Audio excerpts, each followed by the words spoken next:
You know what? We're here with the 2-year-olds. Just give me a week with the yearlings. I'm not going to do a yearling list this week, and the reason being, I had sent a message to Curtis asking if we could have when would be a good drone day to have leading up to the open house. Want to give everybody set the table. This is what we have, so you guys can see how the horses were on the drone day, and then how they were at the open house, and see the progression that I see. Because this is the coolest time of year. These horses are getting gated, and then when they start to pick up speed, you can really see what they do right, and sometimes what they do wrong. So I always like to do a drone session leading up to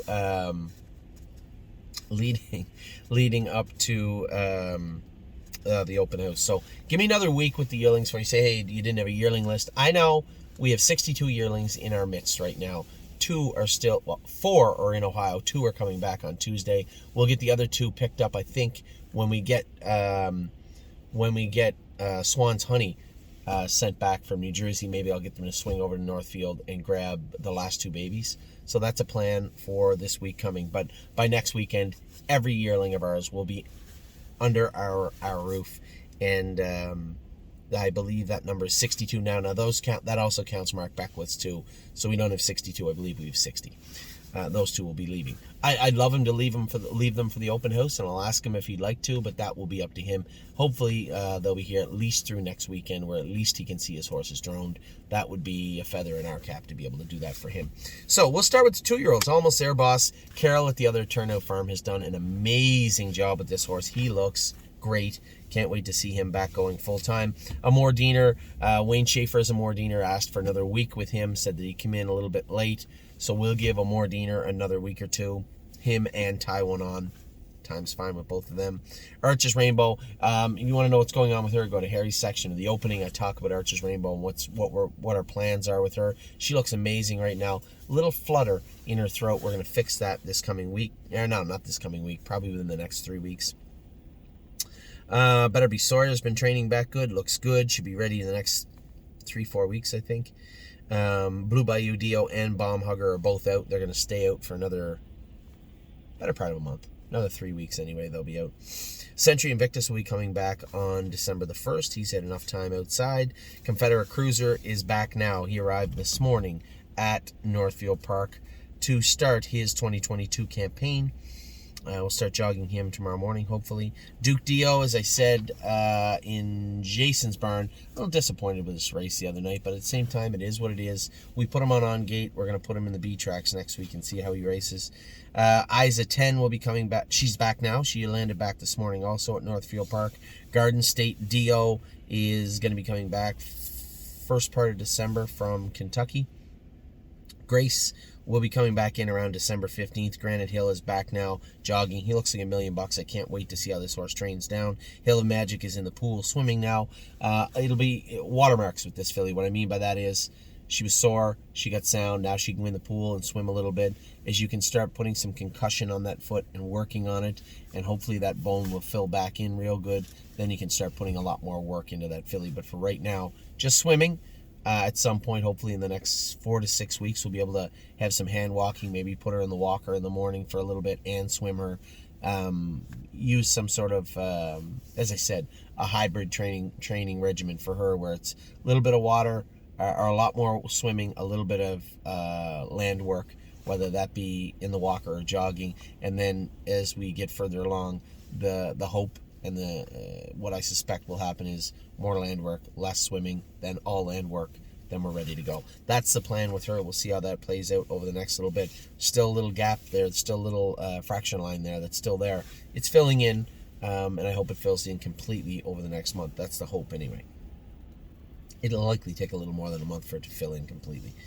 Kathy with an eye, again, I talked about her in the other stable, Jason's barn. Really happy with what I've seen from her. We won't really see any residual issues, if there's any to see, until much later on. We get going faster with her, but everything looks really, really good for Kathy with an eye so far. Massive Profit will be coming back in December 1st. Matt's MVP is in right now. He's jogging. He'll begin training within the next couple of weeks. Of Tom will come back on December 1st. Start her trek back to the races. 1-2 Skip a Few. First week of December also for her. Peanut Butter and Jelly is back in and jogging. Now she'll start training within the next 2 weeks. Prairie Fire is galloping right now. As I said, I was pretty clear about it in Jason's barn video. What we'll probably do with this colt is run him, train him mile and 210, then reevaluate. How does he seem in a mile and 210? Is he very strong? Does he trot nice? Does he look good? And then after that mile and 210, how did he come out of the training session? Did he jog well the next day? If all those answers are yes, then he can start going a little quicker. We'll probably bring him over here at some point, and he'll start at Mohawk this winter. Procrastinator is back Tuesday morning from Turnout. We'll start going with him. Also, very interested to see what this colt's going to look like. Purple Aura will come back in second week in December. Probably will start Big Perp back up. Renegade Gypsy will come back first part of December. Resolute Bay, same with him. And Rose above it is training right now in Ohio. We're going to get him ready. I don't think he'll come to Mohawk. I think he'll actually qualify at Northfield and then go to the Meadows. That's the plan with him. Rosie's Masterpiece, as I said, still don't know what we're going to do with her. She's done. She's done racing. Her knees were really bothersome, and we'll probably look to breed her or sell her as a broodmare prospect. I haven't made my mind up yet. I really don't know. We have a ton of broodmares right now, and I just don't want to keep accumulating broodmares to breed. For right now, Rosie's Masterpiece is in the barn, eating, going out in the field, and playing until we figure out what we're doing with her. Slim Jimmy will come back in second week in December. Super excited to see this guy come back. Stonebridge Dolce is back now. She's at Northfield. She'll start jogging tomorrow. Stonebridge Acadi is ready to start training over the next week, I believe, for Mario. He looks awesome. He's put on a lot of weight. He looks great on the track. Sweet on Pete will come back in second week of December or so. Ty One On will also come back in for second week of December. Tioga Sunshine around the same time with her.